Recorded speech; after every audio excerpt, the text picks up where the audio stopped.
So ito po insan, ito yung 3 gangs outlet natin.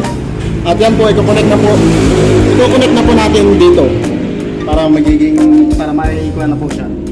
May outlet na tayo. Itong isang linya po ay ilalagay natin dito sa itaas. Tapos yung isang linya naman po ay ilalagay natin sa ibaba. Basta hindi lang po sila magsasalubong. Yan po, sa taas po yung isa. At dito naman po sa ibaba yung isa. Ganun lang po.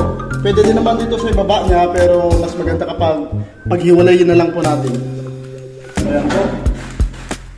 Tapos lalagay na po natin yan. Lagay na natin yung screw. Okay, tignan po natin, baka medyo tabingi po siya. Kailangan natin i-fix ng maganda. Yun.